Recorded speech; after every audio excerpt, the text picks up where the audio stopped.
I didn't intend, but Tarantino's told everybody what he thinks are his best movies.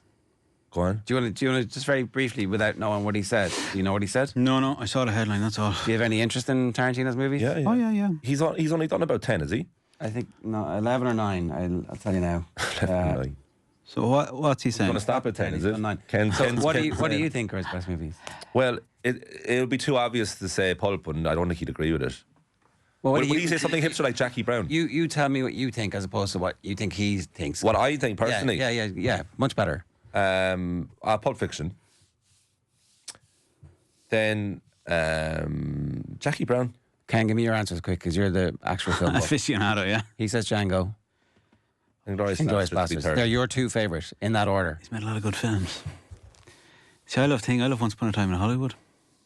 I love that. It's very good. He wrote True Romance, being directed. And True Romance is one of my favourite films ever. Oh, really? Yeah, that was wedding intro music. The score from Hans Zimmer. That True Romance is like probably my favourite film ever. Is it? And he wrote it, but he wasn't allowed to direct. He wasn't big enough to direct it. He also wrote the One of the Oliver Scott Stone brothers directed. movie, didn't he? The Killing Human. The Interview with the Vampire. Is it? No, Interview with the Vampires. Neil Jordan. Natural Born Killers. Wasn't he involved in that? But again, but then he disowned it because he didn't like the finished product. Sorry, what's your 1-2? Yeah, you don't want to overcomplicate it. You'd probably have Pulp Fiction 1, and then 2. It could be anything at all. Jackie Brown's great, and Inglourious Basterds great. They're all I'd be very loath to pick another one. De Niro and Jackie Brown is a great performance. Unbelievable. He's so different. I have to go back and watch it. I haven't seen it in a long time, basically since it came out. So his 2009 Second World War drama Inglourious Basterds was the best of his 9 films. His 2019 movie Once Upon a Time in Hollywood was his favourite, but he says Kill Bill is the ultimate Quentin movie, and obviously there's 2 of them. He's always had a soft spot for the Kill Bills. Didn't Uma Thurman talk about a bad experience on the set? Which I think she nearly died. I don't think any of those are true. I think Pulp Fiction is the best one. But anyway, what the flip do we know? We should talk football or sport or something before everybody goes a bit too mad. I guess so. I guess if you'd like. They're going to start paying people in GA. Officially. They're not. They're going to start paying them. It's going to be a job. My prediction here is there's going to be a lot of talk about this. And then at the end they'll go, why don't we just keep it... The Bretney beat is here this morning. Irish Independent, Martin Bretney, plan to pay managers is now high on the GAA's agenda. High-powered committee testing public opinion on controversial subjects. So, how much can we say about this now, right? It'd be great fun talk about this at 7:20. Would we bring it to the red light? That's the question, right? You don't need. They're getting some people are getting paid. You should explain that we have mad red light here. That this isn't a Roxanne reference, but go on. Some people getting paid. So we don't know how much they're getting paid. We don't know how they're getting paid. Don't know the tax situation about this payment. But I wonder. You have a good guess, the tax arrangement.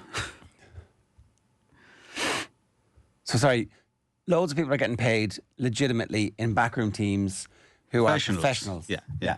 Now, they are loads of, as far as I know, the vast majority of doctors are actually all volunteer. Yeah. Which is, any of the doctors I've spoken to have all done it voluntarily for the teams that they love. It's the physios who are doing, it's a guarantee that you will be doing something. I don't know what the difference between the doctors running on the pitch.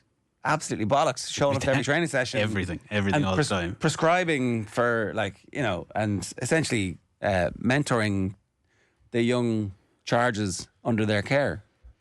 No money. No, we're not giving you any money. I don't know. I don't know why. But the physios, they're getting paid. The nutritionists are getting paid. S&C coaches probably, depending on. Yeah, and I think they should be. I'm sorry, but coaches, the actual act of coaching. Yeah. Not the manager, right? Yeah. They're all getting paid. Why does the manager not get paid? Well, in many instances, the manager is getting paid. What was your question about that? How much? Sorry, we should stress as well, it's club and county.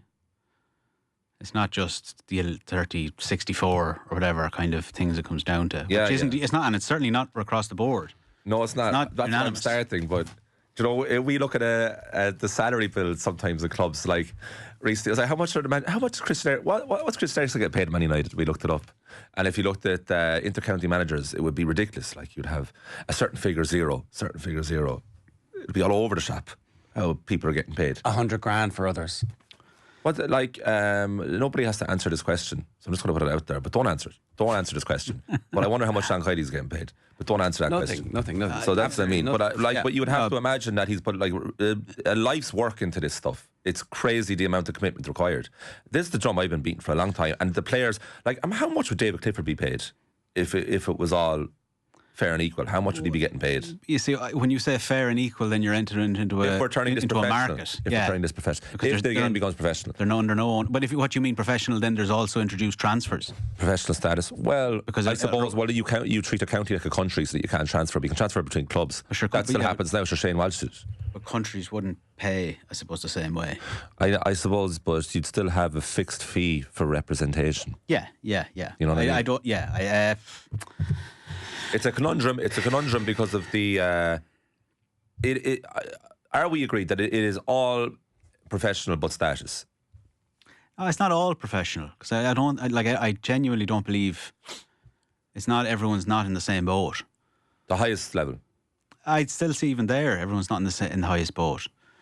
Like there's certain, I'm not naming names, but there's certain people you know who will be, and there's certain people you can with almost certain doubt that they're not. That there's it's, and who knows why that is though, but like that's... Sorry, when you say professional, you don't mean they're getting paid for doing it. You mean that their approach to it is like taking up these are the questions I've been asking the people that were lucky enough to get on the show. Like I'm talking active intercounty players and managers. That I've been asking this question of last few years, and particularly counties where they're What's not the as level profile, of commitment that you're making? With the amount of training, the conditioning. Look at the body of a typical player now compared to 20 years ago. Is an example I regularly say. They're all in phenomenal shape. No, maybe that's a societal and cultural change. But generally speaking, GA players are in amazing shape. Their fitness is incredible. They look professional in every aspect of it. But amazingly, like, these people still have jobs. So my thinking is that there's an inevitability to this, that eventually payment will occur. Because it is the commitment required is phenomenal. Absolutely insane levels of commitment required for an amateur sport. It's funny, I think that there are ways to prevent the players going on strike for money or wrestling like on a... I think that the grant system could be improved. I think that they could get a much bigger share of the TV rights, for example, which they do in other sports. I think that there's ways to raise money for squads and then to distribute the money within the squad on the basis of, like, everybody gets a basic amount and then minutes played, you get a bit more, so you reward the people who are achieving. I think the idea of paying managers, like, there are definitely clubs who need someone from outside to come in and unite warring factions. We are a very tribal country. There are many cliques, as everybody knows, in every organisation, but particularly when it comes to amateur sport. And this is not unique to the GAA by any means. Like local soccer, the reason that there are always 12 soccer clubs is that everybody always fell out with each other as opposed to sticking together. So sometimes an outside manager is exactly what a club or an organisation needs to get them to unify and come together. But the best thing is if there's a coach education thing where every county is paying money to somebody whose job it is to train all the coaches and putting those structures in place. And if you did that in parallel, that'd be fine, I think. But I do think that Bernie finishes up with the point that, so what you're saying is we're going to end up paying the managers and the players aren't going to get anything. I think they might notice that. Which ultimately, once you start paying the managers, that's the problem with it before. Yeah, look, and many people involved, those same people that we interview, like, a lot of them say, sure, you're not doing it for any idea of potential money in the future. You're not doing this stuff financially. Like, this is pure pride of representation. People say they don't even need the money. But it's just, I guess it's a conundrum. I'm not saying it's unique, but it's very different to many other sports, is that what you give into it and you get so little back from it in terms of remuneration for your effort. Yeah. That's the only thing that's kind of jarring from it. But, of course, so many people who do it will say, sure, we don't need the money, like, we're happy to do this. And that's totally fine. But I'm not surprised to see headlines like this. And I wouldn't be surprised if it continues down a path where payment is across the board and it's more transparent. And when that would be, I don't know. Well, sorry, what was the problem that you were talking about before we came on air? Tax. Yeah. Well, it was a question. It was a problem for me. I was just wondering. I was more interested. But that's why they don't want it transparent. What's the tax situation for it, you know? And if you're paying people now, the professionals is like totally understandable because it is services rendered. But if you're paying someone as a thank you, let's say, like how is that transaction occurring? Because if it's digital, then you get into the field of I'm going to have to tax that for sure. But if it's cash, it's like, you know, there's no wallet inspector. Who's going to know? Certainly, you hear about It's a great question. the literal brown envelopes, right? That's the and it is a thing that somewhere that the chase started in New York. Stuart Banley. We were paid in brown envelope. Like literally, it is a thing that people do. It just needs one person to break away from the chain. And say what? We'll just explain how it works. No one's ever talked about it. We've all been paid. But no one's ever talked about it. It's very mad. Very wink, nudge, nudge. It's like getting All Ireland final tickets. What it needs is You're going to get tickets. what it needs is someone to have been paying tax the whole way along and declaring it, even if it has been cash, and then to come out and go, so I paid tax on my earnings. This is what this club paid me. This is what this county paid me. This is what this club paid me. This is what this county paid me. This is how it was done. But you see, it's you know, one of the greatest public services in the country, probably the most organised, is the revenue. Right, they're amazing. Like if there was other facilities likewise in Ireland run like the revenue, it would be the most amazing run country. They're very efficient. They're delighted if you declare anything. Like they're not probably going to ask. They're not going to work backwards and ask, why are you declaring that? By the way, they're just going to totally accept that you are. But that's when the moral conundrum comes in about what do you declare? How much do you declare? Why would you declare it? It's a thank you. It's a thank you for the commitments you put in. Well, and there's no set offer. So what are you getting paid? How much is it? $3,000 a year in gifts. $3,000, yeah. Yeah, out. So, but $3,000 as a one-off, or $3,000 accumulatively. One off every year. So over the course of the year, it doesn't have to be one in one. It can be in like 10 300s. 10 300s from the same, but it has to be from the same person. No, I think you can get gifts from. But if you gave me $3,000 over the course of the year, and you gave me $3,000 over the course of the year, that's two different entries. Yeah, that's not $3,000, and that's $6,000, and the second $3,000 becomes taxable. So between two people, you could give $1,500 each, or just below for the year. You could definitely do this in ways to avoid that. So how much do you pay someone? A lot more. But what's that person doing in your mind to get paid? Not paying tax. No, but what's the role? So the role is like player or manager? Manager. Sorry, what do you mean? I don't think there's players getting paid. No, that's a whole different but thing. I like that's in my head where I'm going. But the managers, yeah, like it just wouldn't... because it's a very difficult thing, though, if you start doing that, because at the base of it, the whole thing is still upheld in the extreme by volunteers. Yeah. I think it'd be I'd be vehemently against it. Like against. I'm against it anyway. But the idea of just making it official, it's such a step down a bad path. What's the last role? Do you know the lowest paid person or last person paid versus the person who wouldn't be paid? What would that role be? So that would be what, like the 26th member of the squad versus a volunteer who helps out the team. Well, so do you think S&C shouldn't be paid? Sorry, I like. No, of course they should, but the fact that we're in this position, why have we gotten to a position where that's? Well, I know, I do. It is that joke. Like, can you tell me how to get to wherever? Well, I wouldn't start from here. We are where we are, right? Yeah. So, how do you regulate what's happening now? Do you just say managers no, coaches no, selectors no? I don't think. Well, it does. Sorry, it does say no. That's the problem. It already does say no. It's already a rule. There's like obviously. Would you say coaching has become as professional as physiotherapy?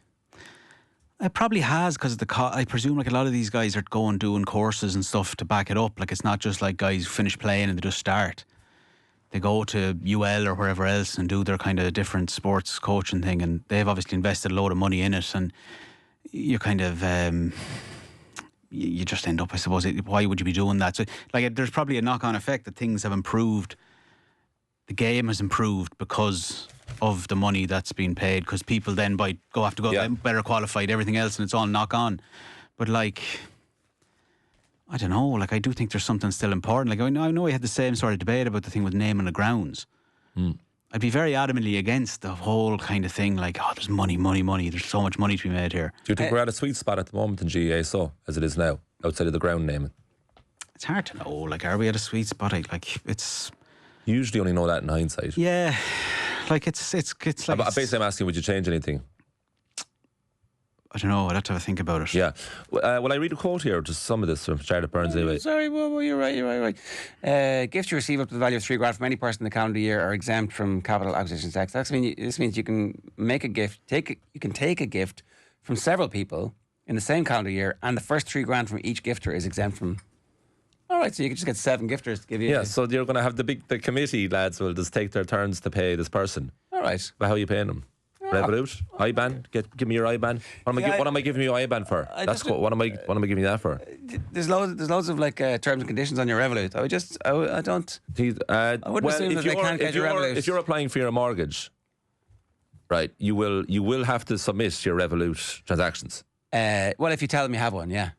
Because that's, for a lot of people, that's a source of a lot of their funds, and if you're transferring that, they're going to know about it. You just need to not have transfers from your bank to your Revolut. Well, yeah, but is there ways around that? Well, I read this from Jared Burns, right? I know of no one in the GAA who feels that our amateur status is something to be abolished.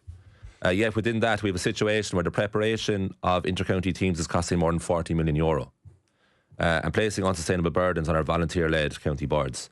And the time demands on players are also at an all-time high. So that's the president saying that. So it does feel like there's some bit of a crux at the moment. It is interesting. He says at an all-time high, and I wouldn't debate that in the hours that go into it for sure. But it's also, that's an opinion rather than an objective truth. But it's funny because it's something I was looking at recently. But like when you go back, and if you go back even like to the 30s, and it's like inter-county players, because the club and county season was all intermeshed in one. Like there was no distinction. So you're basically, and you're generally, depending on the size of your club, you're playing hurling and football. You're out every week. It's like you're constantly playing the whole year round. So it's an interesting thing. So it's all relative, like, but it's an interesting thing about the burden's never been higher. But the burden's never been higher because that's what people have chose to do. And we want it. Do you know, we do want it to get better and better and better. We are enthralled by the level that hurling has got to over the last decade, even from the previous decade. The rescuing of football, I think, has unleashed everybody's thought that, wow, this is incredible entertainment. Yeah. Like it's, you're starting to see levels of athleticism and skill combined in Gaelic football, which is being rewarded. And I don't know what the ceiling for that sport is anymore. So we do want them to keep spending the time and the dedication and the effort. We do want the 15-year-olds to be doing hours and hours and hours, so that when they come to 22, 23, they are world class at the thing they're doing. I'd love an anonymous survey of all the players if they should get paid. Do you not think that we do want it to keep getting better? No, of course we do, of course, 100%. But like, at what's the cost? Like, because do you turn it into a kind of... I think the GPA have done that. Yeah, into an NFL type thing, where it's like, because it's effectively a closed shop. Like, there's only so far things can go, like, and it's a weird dynamic where you are bound by certain things. So the idea that it would get better and better and better, right? We're still putting a limit on that in terms of, but you can only play for your county. Mm-hmm. So it's a case of better and better and better. Really, if we wanted to really do that, take away the boundaries, just make it 32 different franchises. I don't think so. I mean, I don't think that has to be the case. I think that you can have like a college football system as opposed to NFL, where there is still amateurs. They are able to earn money and good money and get something out of it. And that's why I think the GPA and their education thing has been actually very beneficial to loads of people. It used to be, you became a Gaelic footballer, you went in sales rep, and then at the end of that you're like, off you go now, thanks very much, you've had your time, and you're kind of on your own. Now at least there's some funding in place for you to get some career guidance and stuff, but probably that could be ramped up to a massive event, and they could make space in the calendar for Sigerson and Fitzgibbon to be these things that we actually pay attention to. And then the club games are going to get way more So the local community benefits, the county benefits, and we all benefit from better sport. There is a way where you can make that work and make it worth people's while to continue to play into their mid to late 30s and not make it like... and better training means you actually don't have to flog them, kill them. Yeah. I do feel if the money was made more efficient, that there'd be a groundswell of rejection, though, because it goes against the ethos of what it's all about. I think a lot of people would be very traditional when it comes to GEA. Well, the toxicity of the fan bases would grow inversely. Yeah. The abuse that managers who were getting paid, you'd suddenly feel, well, I pay your wages, screw you, get out of it, what are you doing? And they're already doing that. You ask Kevin McStay about like what it was like at the end in Mayo when he was really not getting paid. Yeah, we heard about it recently, Michael Gallagher. Like I wonder, is this a dressing room chat at all with players that like, actually, we should be getting paid for all this, or our managers or whatever? I don't know. We don't know, but I don't think so. I think that this is more of a conversation that we have and you all have out there, is that this is a kind of a debate that you'd have among your own. But like, again, like the players that come on, I've never got a sense from any of the players that we've interviewed the last year that like the one thing we're missing here is getting paid. Because for a lot of people, they have great lives, like, because they train and it's a huge part of their life, and they also have a job, and maybe that's a nice thing to have that distraction. Like David Clifford's a teacher, so it's nice to have that something else going on. And I think a lot of these lads too, these players overall, they have professions that are accommodating, or employers that are understanding of their situation, and so they have a nice balance then. Because sure, your inter-county career or your club career or whatever can end just like that, and then you're going back to your career. So happy days. So maybe this is the perfect world for players, and we're talking on their behalf out of turn. But it just, from the outside looking in, looks like the commitment is crazy. I'd imagine they'd want something for it. Maybe they don't. 087 9180 180 is the WhatsApp number. We should talk about some of the football last night. Rangers 3-0 down after about 25 minutes. The fans streaming for the exits. Yeah, heard this morning in our pre-show meeting. Ross was saying 21st minute streaming. Now maybe they were just going for a piss. There's like I've gone to the bar. Russell Martin's head called for, former Southampton boss, now Rangers manager. One of the first goal the Rangers conceded was a calamity, where the two retreating defenders just stopped dead, thinking the keeper was going to get the ball that was played through. Good finish though, great finish. Club Brugge pretty good in the last 16 of the Champions League last season, so you would expect them to beat Rangers over two legs. Yeah. They're 3-1 up. That second leg is obviously next week. Celtic are in action tonight, and you would expect them to go through. No news on Jamie Vardy signing for Celtic yet. That is the rumour doing the rounds at the moment. Brendan Rodgers refused to talk about him, but did say, yeah, he was very good for me. He performed very highly for me. Khairat Almaty is who Celtic are playing over two legs tonight. Jack Byrne is out of the Shamrock Rovers squad. I think that's just confirmation of the situation. They are in the Azores. That's not a short trip, and I presume not cheap for them, against Santa Clara for the Conference League playoff. They need to win that to get through to the league stages. The Shelburne-Linfield game, which is the first leg, is tomorrow night, and that's live on Off the Ball. Full commentary of that game. Today's only Wednesday. That's Thursday. Sorry, this week has been slightly bad in terms of time. Mark Doran, the Slough-Neil manager, former Down football manager, is going to be the Antrim football manager. What? Sorry, probably the Antrim news just slightly bad in terms of time. That sounds like a politician's statement when they're under pressure. Something. They're just filling out the statement. What do you mean slightly bad in terms of time? I didn't say slightly bad in terms of time. Oh, you did, yeah. This week has been slightly bad in terms of time. Oh, sorry, I lost a day. I wasn't sure what day it was. Oh, yeah. Oh, sorry. Sorry, yeah. It was just funny wording. Well, I enjoyed it. Yeah, it's like, well, we did the show on Monday, and I'd say neither of us remember a second of it. Well, I don't know about that now. I enjoyed it. Well, you were present in body, but not in spirit. No, I was present in everything. Too present, if anything. I felt every emotion. Did you cry last night? Somebody wanted to know in the comments. It was one of the third. This is going to be a daily now. No, but Weepy watch. apparently people have the post Oasis blues who were there. But I don't want to talk about it. A lot of people didn't get to go, so it's a nice blues to feel. Do you know? I haven't yet. I could at any moment. Who knows? There's a vulnerability certainly this week. Could I make you cry by showing you some love? Is that what it would take? The opposite. More likely, yeah. More likely. The mixed doubles in the US Open. Do you want to say something? No. The mixed doubles in the US Open started. I was talking about it yesterday. So they absolutely flayed through it. Vanya. I know I didn't see the match, right? And I can't judge on it, but it's so funny because you see you check the English papers every morning for the sport, and I don't know. I cannot recall an English athlete who has had more coverage as Leave her opposed to alone. results than Emma She's Raducanu. won a Grand Slam, man. Yeah, but that's it. But And that's I'm not doing it down. I'm not doing it down. But That's it. Exactly, that's it. But it's incredible It is. how they talk to her in the build-up. It's like, oh, plucky in defeat again. It's like, my God. So Jared's holding up the Telegraph there. Telegraph Team. Sport, Telegraph Yeah. front page. Front page, wow. Love all, Carlos and Emma. Front And it's, page. well, it is Telegraph. They foisted an imaginary. They foisted an imaginary romantic relationship between the pair when it's purely platonic, according to the pair. So anyway, they lost yesterday. They would say that though, Colm, wouldn't They they? lost yesterday to. This is a star-studded match, right? Jack Draper, who's British men's number one, and Jess Pegula, who's home favourite. But the crowd were going for the others. They rejected their own American because the That's American very crowd loved tennis. the crowd. It's very tennis, Love isn't the it? crowd. It is. It's very New York.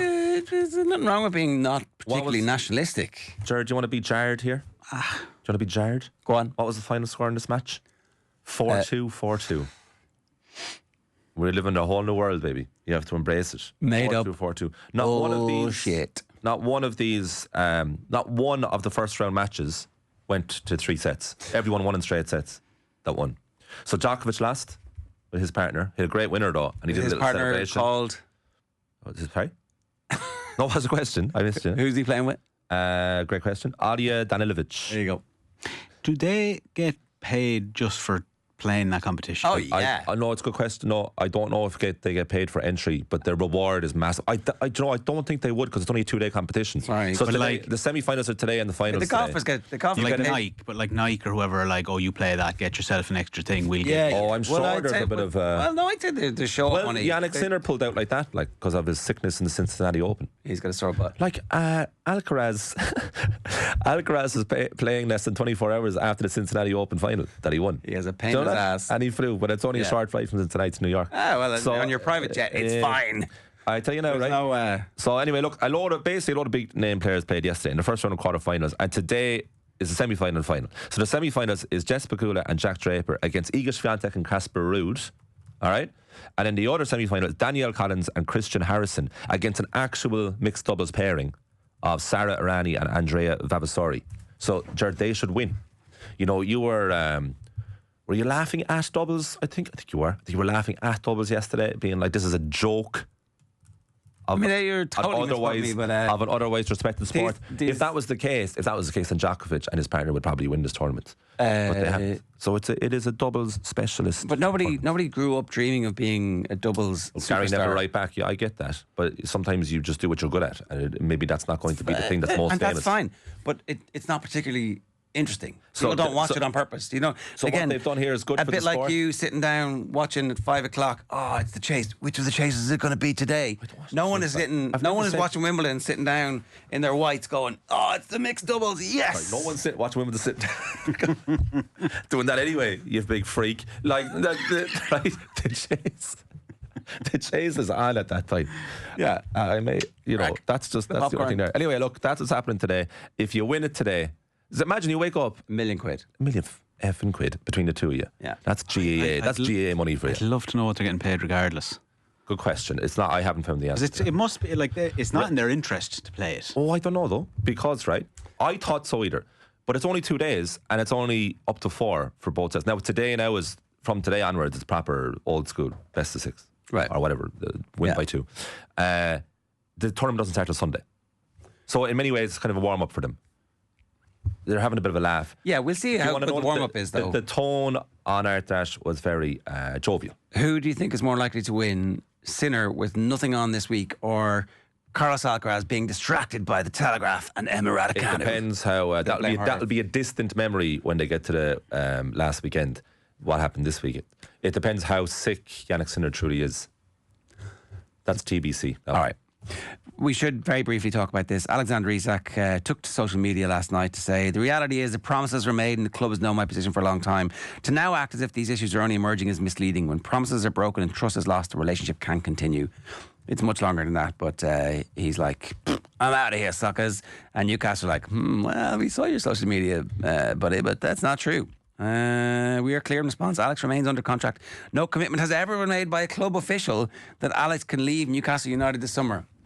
Are there other people who weren't club officials who might have said it? Is that like a currently club officials? Is that like perhaps somebody who used to be part of the staff, the boss, who has subsequently left, Amanda Staveley, might have said this in the past to him, and he's like, well, I got it from one of your guys. I got it from one of your guys. And they're like, no, she's not our guy. I'd say Amanda Staveley's a big factor. Good owner by all accounts. This is a proud football club with proud traditions. She stepped away. Staveley. Did you know that? Yeah, she's gone a while, isn't she? Yeah. But apparently there's been a huge problem since she left. She was a bit of an intermediary, wasn't she? She was massively, massively helpful for them. I think she got ill. She stepped away. Sorry. They got rid of her. I don't know if that's true. Oh, that's the... Well, they definitely... She didn't want to leave. I think she got sick. Okay. Sorry, what were you saying there? We want to keep our best players. We also understand players have their own wishes and we listen to their views. As explained to Alex and representatives, we must always take into consideration the best interest of Newcastle United, the team and our supporters in all decisions. I think... the whole, you want to be aware of what's going to come next. No, this is what footballers do. This is exactly what footballers do. So, per my point yesterday about there's no way back, would you say there's any way back for Isak at Newcastle? Yeah, I think there's always a way back. You give him a new contract, you pay him way more money, and he scores 2 goals in the first 3 games back, and everyone's like, yeah, he's one of us, always one of us. There's all a misunderstanding. It was a third party's fault. So there is a way back, but do you think that there should be a way back for Isak at Newcastle? I think Newcastle look a little bit weak now. Oh, we really want you to stay. We're going to make you stay. Unless... Well, they're going tough love. They want the deal done, right? They want a price. This is about driving up the price. I'm not sure why nobody else is coming in from. Because nobody would pay that kind of money. Who'd have that kind of money that would even contemplate it? Like, well, would you prefer to have Isak or Cunha and Mbumo? I mean, probably Cunha and Mbumo, but like I don't. I think it's I think it's a mad. Like, you're going to be Arsenal, I think, would prefer to have had. I don't know if they would though. You're paying twice the price. Yeah, like it's enormous money for a guy who's like, okay, he's good. Right, no question about it, but I don't think he's a sure thing like, say, Wirtz seems like a sure thing. But Isak? Yeah, or like best centre forward in the league. I think... that's what I kind of mean. Like, yeah, but the two ahead of him are generational. But you, like... Jokeris is not a sure thing.